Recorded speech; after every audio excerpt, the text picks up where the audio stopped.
Ready? Hi friends, welcome to Filmy Decoding Studio. நாம் இன்னைக்கு எந்த வீடியோவோட எந்த ஒரு மூவியோட ரிவ்யூ பார்க்க போறோம் அப்படின்னா L2E எம்புரான் மலையாளம் ஃபிலிம் இண்டஸ்ட்ரியில இருந்து ஒரு biggest in the sense casting wise ஆகட்டும் அண்ட் பட்ஜெட் வைஸ் ஆகட்டும் அண்ட் அது அந்த படத்தோட அந்த ஸ்பெக்டாகுலர் அப்படின்னு சொல்லுவாங்கல்ல, படத்தோட என்னது ப்ரொடக்ஷன் வேல்யூ. ஸோ அந்த சைடில் எல்லா சைட்லேயுமே வந்து ஒரு பிக்கஸ்ட் ஃபிலிமாக ரிலீஸ் ஆகுது. அண்ட் இது சொன்ன மாதிரியே இங்கே மட்டும் இல்லாமல் பேன் இண்டியன் சைடில் மட்டும் இல்லாமல் ஒட்டுமொத்த ஆல் ஓவர் த வேர்ல்டு இந்த படம் வந்து ஒரு கிரேட் ஓப்பனிங்கோட ரிலீஸ் ஆகுது. இது வந்து ப்ரீ சேல்லேயே வந்து 50 crore அடிச்சிருச்சு அப்படின்னு சொன்னாங்க. அண்ட் அவங்களுமே அஃபிஷியலாக வந்து அதை ரிலீஸும் பண்ணியிருந்தாங்க. ஸோ இதுதான் வந்து மலையாளம் ஃபிலிம் இண்டஸ்ட்ரியில இருந்து ரொம்ப சூப்பராக ரொம்ப ஒரு சூப்பர் ஹைப்போட இறங்குற ஒரு ஃபிலிம். அண்ட் இதை அது பூர்த்தி பண்ணியிருக்கா இல்லையா அப்படின்றத நம்ம இப்போ பார்க்க போகிறோம். எடுத்தோடனே ஒன்று சொல்லிடுறேன், இது வந்து என்னோட பர்சனல் ஒப்பீனியன். உங்களுக்கு ஏதாச்சும் இருந்துச்சு அப்படின்னா நீங்கள் தாராளமாக கமெண்ட் பண்ணலாம். நீங்கள் ஒரு வேளை படத்தை பார்த்துட்டீங்க அப்படின்னா நீங்கள் தாராளமாக கமெண்ட் பண்ணலாம். ஸ்பாய்லர் இல்லாமல் கமெண்ட் பண்ணால் கொஞ்சம் நல்லா இருக்கும். அண்ட் என்னோட ஒப்பீனியன் என்ன அப்படின்னா ஃபர்ஸ்டே சொல்லிடுறேன், இது வந்து ஒரு குட் ஃபிலிம் பட் இது வந்து கிரேட் ஃபிலிம் கிடையாது. ஓகேவா? அது ஏன் அப்படின்றத நான் போக போக அப்படியே சொல்கிறேன். நம்ம லூசிஃபரில் பார்த்துருப்போம். லூசிஃபரில் வந்து இவரோட கேரக்டரைசேஷனே வந்து ஒரு 40 minutes தான் இருக்கும். இவரோட கேரக்டர் ஸ்க்ரீன் ப்ரெசன்ஸில் ஒரு 40 minutes தான் இருக்கும். அதே மாதிரி தான் இந்த படத்துலயே இருக்கு. ஓகேவா? பட் அந்த படத்துல அவரோட கேரக்டர் வர்றதுக்கு முன்னாடியே என்னென்ன பண்ணியிருப்பாங்க அப்படின்னா ஒரு ஸ்டேஜ் வந்து ஃபிக்ஸ் பண்ணியிருப்பாங்க. ஒரு கேரக்டரை வந்து இந்த கேரக்டர் என்ன பண்ணுது, இந்த கேரக்டர் என்ன பண்ணிட்டு இருக்கும், இந்த கேரக்டருக்கான ஒரு சரியான ஒரு ஹைப்பை கொடுத்து ஒரு ஸ்டேஜிங் பண்ணி வச்சிருப்பாங்க. அதே மாதிரி அந்த படத்துல கேரக்டர்ஸை ஒன்று அறிமுகப்படுத்திட்டு இருப்பாங்க. அதே மாதிரி தான் இந்த படத்துலையும் பண்ணியிருக்காங்க. இது கம்பேரிசனாக நான் சொல்லலை, பட் இருந்தாலுமே வந்து அந்த ஹை மொமெண்ட்டை வந்து லூசிஃபர்ல மெயின்டைன் பண்ணியிருந்தாங்க. இந்த படத்துல அந்த ஹை மொமெண்ட் ஃபர்ஸ்ட் ஹாஃப்ல இல்லையோ அப்படின்ற ஒரு ஃபீல் மட்டும் இருந்துகிட்டே இருந்துச்சு. அண்ட் அதே மாதிரி ஒரு பெரிய ஹை மொமெண்ட் அப்படின்றது வந்து ஒரு இன்டர்வெலுக்கு ஒரு 20-30 minutes பிஃபோர் தான் வருது, அதுக்கு முன்னாடி வரலை. அண்ட் வர சீன்ஸ்ல, அதாவது நம்ம மோகன்லால் சார் வர சீன்ஸ் வந்து ஒரு கிரேட் சீனாக இருந்துச்சு. அண்ட் அதே மாதிரி அவரோட இன்ட்ரோ நான் சீரியஸ்லி எக்ஸ்பெக்ட் பண்ணலை. அது வந்து ஒரு 10,000 ஆரா அப்படின்ற மாதிரி இருக்கும்ல, அப்படி சொல்லுவாங்கல்ல, அந்த மாதிரி இருந்துச்சு. நான் எதுக்காக அப்படி சொல்றேன் அப்படின்னா, ஒட்டுமொத்த தியேட்டரும், அதாவது தமிழ்நாட்டில் தான் படத்தை பார்க்குறேன், ஒட்டுமொத்த தியேட்டரும் எந்திரிச்சு நின்று கிளாப் பண்ணது அந்த ஒரு சீனுக்கு தான். ஒட்டுமொத்த தியேட்டரும் எரப்ட் ஆச்சு அவர் வர சீனுக்கு. அந்த சீன் தான் அவர் என்ட்ரின்னு நாங்கள் எதிர்பார்க்கல. ஃபர்ஸ்ட் ஒரு 40 minutes இருக்கு இல்லையா, அந்த 40 minutes வந்து இதுலேயுமே செட் பண்ணுறாங்க. இந்த சென்ஸ் எப்படி சொல்றது, இதே தமிழ் சினிமாவா இருந்தா ஸ்லோவா இருக்குப்பா, இது என்னது இது லேகா இருக்குதுப்பா அப்படின்ற மாதிரி சொல்லியிருப்பாங்க. பட் இது வந்து மலையாளம் ஃபிலிம் இல்லையா, ஸோ அதனால எப்படி சொல்றாங்கன்னா ஸ்லோவா ஸ்டேஜிங் செட் பண்றாங்க. ஆடியன்ஸை வந்து எதிர்பார்க்க வைக்கிறாங்க. ஆடியன்ஸ்க்கு வந்து இந்த கதையோட உலகத்துக்குள்ள அவங்கள கூப்பிட்டு வராங்க. ஸோ இந்த மாதிரிலாம் ஒரு சில வேர்ட்ஸ் இருக்கும் இல்லையா, அந்த மாதிரி சொல்றாங்க. நான் படம் பார்த்தப்போ எனக்கு வந்து ஒரு மாதிரி ஸ்லோவாக தான் இருந்துச்சு, ஆனால் லேகா இல்லை. அந்த அளவுக்கு நான் ஓகேன்னு சொல்லுவேன். ஸ்லோவாக இருந்துச்சு ஆனால் லேகா இல்லை. அதுக்கப்புறம் ஒரு கேரக்டரை வந்து இன்ட்ரோ கொடுத்துட்டே வர்றது, அந்த இடத்துல ஒரு ஹை மூமெண்ட் எங்கேயுமே நான் பெருசாக ஃபீல் பண்ணல. உங்களுக்கு ஒரு மாதிரி இருந்திருக்கலாம்.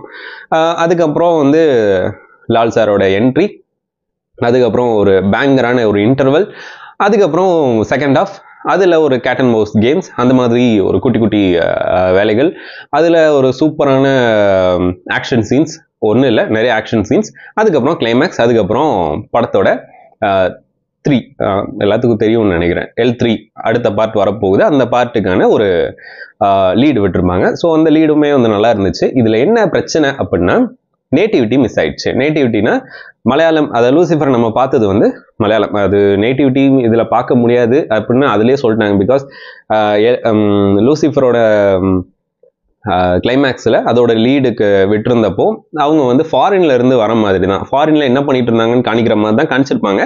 அங்கேயே அதுக்கு ஏற்ற மாதிரி தான் படத்துலையும் வந்திருக்கு. இதில் ஒரு 20-30% வந்து, அதாவது படத்திலேயே சொல்றேன், டோட்டல் ஒட்டுமொத்த படத்துலேயுமே வந்து ஒரு 20% ஹிந்தி பேசுறது, அதுக்கப்புறம் ஒரு 20%, 20-30% இதில் இங்கிலீஷ்லேயே டைலாக்ஸ் இருக்கிறது, அதுக்கப்புறம் மிச்சம் உள்ள 40%, 50% தான் வந்து மலையாளம் டைலாக்.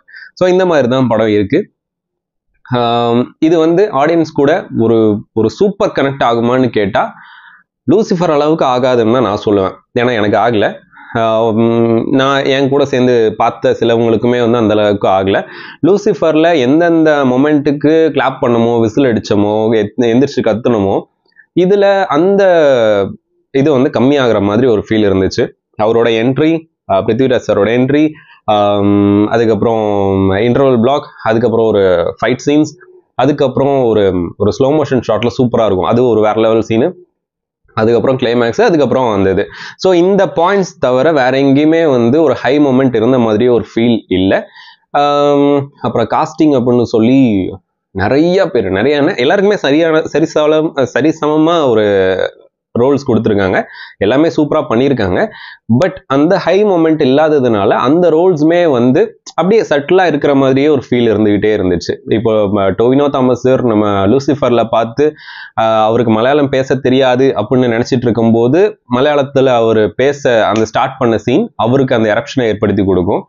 அதே மாதிரி அவருக்கு பேர் என்ன, ஹீரோவா, அதாவது ஹீரோ கூடவே இருந்துட்டு இருக்க மாதிரி இருந்துட்டு வில்லனா ஒருத்தர் இருப்பாரு, அதே மாதிரி வில்லன் கூட இருந்துகிட்டு இருக்க மாதிரியே இருந்துட்டு ஹீரோவா ஒருத்தர் இருப்பாரு. ஸோ இதெல்லாமே வந்து ஒரு ஒரு வேற லெவல் ஸ்டேஜிங்கா இருந்துச்சு, வேற லெவல் கேரக்டரைசேஷனா இருந்துச்சு. இதுல அந்த கேரக்டரைசேஷன்ஸ் கொஞ்சம் மிஸ் ஆகுற மாதிரி ஒரு ஃபீல் இருந்துச்சு. பட் ஆக்டிங் வைஸ் எல்லாருமே சூப்பரா பண்ணியிருந்தாங்க. பிருத்விராஜ் சார் இந்த அளவுக்கு ஒரு படத்தை புல் பண்ணிட்டு போனது தான் எனக்கு வந்து அவ்வளோ ஆச்சரியமா இருந்துச்சு. எனக்கு தெரிஞ்சு இனிமேல் இல்லை, இதுக்கு முன்னாடி அங்கே யாரும் இந்த லெவலுக்கு புல் பண்ணி கொண்டு போகலையோ அப்படின்ற ஒரு ஃபீலும் இருந்துச்சு. பிகாஸ் ஒரு பெரிய பட்ஜெட், பெரிய ஸ்டாரர்ஸ், அவங்களுக்கு ஒரு 40 நிமிஷம் தான் உங்களுக்கு ஸ்க்ரீன், அதாவது ஒட்டுமொத்தம் 2.25 மணி நேரம், அதில் ஒரு 40 நிமிஷம் தான் உங்களுக்கான போர்ஷன், அதுவும் அந்த படத்தோட ஹீரோக்கு. அப்படின்றப்போ மற்ற கேரக்டர்ஸ் வச்சே கொண்டு போனது நல்லா இருந்துச்சு. அட் த சேம் டைம் படம் வந்து கொஞ்சம் லெங்க்தியாக இருந்த மாதிரி ஒரு ஃபீல் இருந்துச்சு. 2.25 மணி நேரம் அப்படின்றது இந்த படத்துக்கு தெரியல, ஓரளவுக்கு போர் அடிக்க ஆரம்பிச்சிச்சு, லைட்டாக ஒரு ட்ராப் டவுன் ஆகிற மாதிரி இருந்துச்சு, கொஞ்சம் ஒரு மாதிரி இருந்துச்சுன்னு வச்சுக்கோங்களேன். நம்ம எப்போவுமே ஒரு மைண்ட் செட் இருக்கும்ல, பழைய படத்தோட கம்பேர் பண்ணுறது, லூசிஃபர் படத்தோட கம்பேர் பண்ணுறது, அதெல்லாம் இருக்கும்ல. அது போக இதுக்கான ஒரு ஹைப் வந்து நம்ம கிரியேட் பண்ணி வச்சிட்டோம். இது பிக்கஸ்ட் ஃபிலிமாக வருது, பேன் இண்டியன் லெவலில் வருது அப்படின்றப்போ நம்மளே வந்து ஒரு பெரிய ஹைப்பை கிரியேட் பண்ணி வச்சிட்டோமோ அப்படின்னு எனக்கு ஒரு ஃபீலு. அந்த கிரியேட் பண்ண ஹைப் என்ன ஆயிடுச்சு அப்படின்னா, படம் பார்க்குறப்போ இது அந்த லெவலுக்கு ஹைப் தேவையில்லையே அப்படின்ற மாதிரி ஒரு ஃபீலாக இருந்துச்சு. லூசிஃபர் பார்த்துருக்கோம், லூசிஃபரை அப்படியே அதோட கண்டினியூஷன் பார்க்க போகிறோம் அப்படின்ற ஒரு மைண்ட் செட் இருந்தால் மட்டும் இந்த படம் வந்து உங்களுக்கு ரொம்ப சூப்பராக இருக்கும். அப்படி இல்லை அப்படின்னா ஒரு குட் ஃபிலிமாக இருக்கிறதுக்கான சான்சஸ் இருக்குது. சினிமோட்டோகிராஃபி மக்கா வேற லெவலில் பிரித்து எடுத்துட்டாங்க. இது வந்து இந்த ஹாலிவுட் ஸ்டாண்டர்ட் மாதிரி கிடையாது, ஹாலிவுட் ஸ்டாண்டர்ட் தான் அப்படின்ற மாதிரி பண்ணிட்டாங்க. ரொம்பவே சூப்பராக இருந்துச்சு. மியூசிக் ரொம்ப ரொம்ப ரொம்ப சூப்பராக இருந்துச்சு. இந்த அவர் சொல்லியிருந்தார், பிருத்விராஜ் சார் சொல்லியிருந்தார், இந்த மியூசிக்ஸ் வந்து கம்ப்யூட்டரில் சும்மா பண்ணது கிடையாது, நாங்கள் வந்து இங்கே அமெரிக்காவுக்கு போய் அங்கே உள்ள சிம்பனி வாசித்தோம், அங்கே உள்ளது நல்லா இருந்துச்சு, ஸோ அதை வந்து நாங்கள் எடுத்து பார்த்தோம் அப்படின்னு சொல்லியிருந்தாரு. அதுக்கேற்ற மாதிரி தான் மியூசிக் இருந்தது. ரொம்ப ரொம்ப ரொம்ப சூப்பராக இருந்துச்சு. அந்த ஸ்டேஜிங் தான், அந்த ஒரு விஷயம் மட்டும்தான். அந்த ஃபர்ஸ்ட் ஹாஃப் அப்படின்றப்போ ரொம்ப ஸ்லோ டவுன் பண்ண மாதிரியும் இருந்துச்சு. அதுக்கப்புறம் அந்த 30 மினிட்ஸ் மட்டும் காப்பாற்றலை அப்படின்னா ஃபர்ஸ்ட் ஹாஃப் உண்மையிலே ஆவரேஜ் அப்படின்ற மாதிரி முடிஞ்சிருந்திருக்கும். அந்த ஃபர்ஸ்ட் ஹாஃபில் அந்த 30 மினிட்ஸ், அந்த இன்டர்வல் போர்ஷன், ப்ரீ இன்டர்வல் போர்ஷனுக்கு வர அந்த 30 மினிட்ஸ் இல்லாமல் இருந்துருந்துச்சுன்னா, அதுக்கப்புறம் எல்லாமே நல்லா இருந்துச்சு. அதுக்கப்புறம் விஎஃப்எக்ஸ், சினிமோட்டோகிராஃபி, அதுக்கப்புறம் எடிட்டிங்ஸ் எல்லாமே ரொம்ப ரொம்ப ரொம்ப நல்லா இருந்துச்சு. ஃபைட் சீன்ஸ்க்கெல்லாம் இந்த அளவுக்கு புல் பண்ணுவாங்களா அப்படின்னு தெரியல, அந்த லெவலுக்கு ரொம்ப ரொம்ப ரொம்ப சூப்பராக இருந்துச்சு. அண்ட் படத்தில் பேசியிருக்க அந்த பாலிடிக்ஸ், கரண்ட் பாலிடிக்ஸை பற்றியும் பேசியிருக்காங்க, ஃப்யூச்சரில் இந்த மாதிரி இருக்கும் அப்படின்னு பேசியிருக்காங்க, நிறைய பேசியிருக்காங்க. எனக்கு இந்த படமாக இது டோட்டலாக அப்படின்னு பார்க்கும்போது இது ஒரு ரிவெஞ்ச் ஸ்டோரி தான். எஸ், இது வந்து ஒரு ரிவெஞ்ச் ஸ்டோரி. அந்த ரிவெஞ்ச் ஸ்டோரியில் இவ்வளோ லெங்க்தியாக தேவையில்லை அப்படின்ற ஒரு விஷயம் இருந்துச்சு. அது போக இவ்வளோ ஸ்லோ மோஷன் ஷார்ட்ஸ் தேவையில்லை அப்படின்ற மாதிரி இருந்துச்சு. அண்ட் சிலது வந்து புரியலைன்னா இது ஹாலிவுட் ஸ்டாண்டர்டுக்கு எடுத்திருக்காங்க, இதெல்லாமே ஓகே. பட் நம்ம என்ன நினச்சிட்டு போவோம், லூசிஃபர், ஸோ அந்த படத்தை நினச்சிட்டு தானே போவோம். அந்த படத்தில் எந்த அளவுக்கு கனெக்ட் ஆச்சோ இந்த அளவுக்கு அதுக்கு கொஞ்சம் பக்கத்தில் கூட போகல, அப்படிதான் இருந்துச்சு.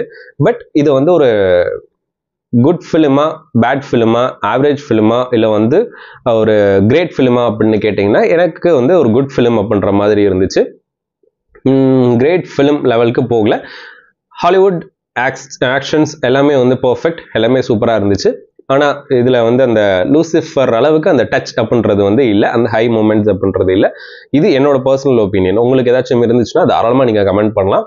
ஏன்னா ஒப்பீனியன்ஸ் டிஃபர்ஸ். ஸோ அதனால் உங்களுக்கு என்ன தோணுதோ அதை வந்து தாராளமாக கீழே கமெண்ட் பண்ணுங்கள். எனக்கு இதுதான், இது வந்து ஒரு குட் ஃபிலிம், நல்ல ஃபிலிம், ஃபேமிலியோடு போய் பார்க்கலாம், ஒரு நல்ல என்டர்டெய்னர், நல்லா இருக்குது. பட் கொடுத்த ஹைப்புக்கு, நம்ம ஏற்படுத்திக்கிட்ட ஹைப்புக்கு, ஏன்னா அவங்க ஹைப் ஏற்படுத்தலை, நம்ம தான் ஏற்படுத்திக்கிட்டோம். இந்த மீடியாவில் வந்து அவரோட கேமியோ இருக்குது, இவரோட கேமியோ இருக்குது. ஃபாசில் சார் 4 பேர் சொல்லியிருந்தாங்க. Fahadh Faasil sir, Basil Joseph sir, Aamir Khan sir, அதுக்கப்புறம் வேற யாரோ ஒரு ஆள் சொல்லியிருந்தாங்க. இவங்க 4 பேரோட கேமியோ இருக்குது அப்படின்லாம் கொளுத்தி போட்டிருந்தாங்க, இஷ்டத்துக்கு கொளுத்தி போட்டிருந்தாங்க. அந்த இதெல்லாம் பார்த்துட்டு நம்ம ஒரு வேலை போனோம் அப்படின்னா இது வந்து ஒரு ஆவரேஜ் ஃபிலிமாக இருக்கிறதுக்கான சான்ஸ் இருக்குது. ஸோ எந்த ஹைப்பும் இல்லாமல், பெருசாக எதுவும் எக்ஸ்பெக்ட் பண்ணாமல் ஒரு படமாக இதை போய் பாருங்கள். லூசிஃபரோட கண்டினியூஷன் அப்படின்னு போய் பாருங்கள், கன்ஃபார்மாக உங்களுக்கு படம் பிடிக்கும். இதுதான் என்னோட ஒரு ரிவ்யூ. ஆக்சுவலாக இதான் நான் முன்னாடி சொல்லியிருந்துருக்கணும்னு நினைக்கிறேன். முழுசாக பார்த்துருங்க. ஸோ ஓகே, இதுதான் என்னோட ரிவ்யூ. இது வந்து ஒரு நல்ல ஃபிலிம், தாராளமாக போய் பார்க்கலாம். பட் எக்ஸ்பெக்டேஷன் லெவலை கம்மி பண்ணிக்கோங்க, அவ்வளோதான். ஓகேவா? ஸோ நெக்ஸ்ட் வீடியோவில் பார்க்கலாம். ஐயோ, வீரதீர சூரன் சொல்ல மறந்துட்டேன். இப்போ தான் நியூஸ் பார்த்தேன். இப்போ தான் நம்மளுக்கும் நியூஸ் வந்தது. வீரதீர சூரன் ஒரு இன்னைக்கு ரிலீஸ் ஆக வேண்டியது, பட் இன்னைக்கு ரிலீஸ் ஆகலை. அது வந்து இன்னும் 4 வாரம் பேன் பண்ணியிருக்காங்க. ரிலீஸ்க்கு 4 வாரம், 1 மாதம் பேன் பண்ணியிருக்காங்க. ஏதோ அந்த B4 அவங்க தானே அந்த ப்ரொடக்ஷன். ஸோ அவங்க ஏதோ வந்து ரிலீஸ் ஏதோ ப்ராப்ளம் அப்படின்ற மாதிரி இருந்துச்சு. ஸோ அதுக்கு Suriya sir, SJ Suriya sir, Vikram sir, அப்புறம் படத்தோட டைரக்டர் 3 பேரும் அவங்களோட சம்பளத்திலேருந்து பாதி கொடுத்தும் படம் வந்து அவங்க வந்து டெல்லி கோர்ட் வந்து பேன் பண்ணிட்டாங்க. ஸோ அதனால் இன்றைக்கி அந்த படம் வரதுக்கான சான்ஸ் இல்லை. நானும் பார்க்குறேன், வேறு ஏதாச்சும் நியூஸ் வந்துச்சு அப்படின்னா தாராளமாக அப்டேட் பண்ணுறேன். ஓகே, என்னோட ரிவ்யூ இதுதான். ஸோ உங்களுக்கு என்ன ரிவ்யூ தோணுச்சு, உங்களுக்கு என்ன இந்த படத்தை பற்றி தோணுச்சு அப்படின்றத கமெண்ட் பண்ணுங்கள். ஸோ நெக்ஸ்ட் வீடியோவில் பார்க்கலாம். This is filmi decoding studio.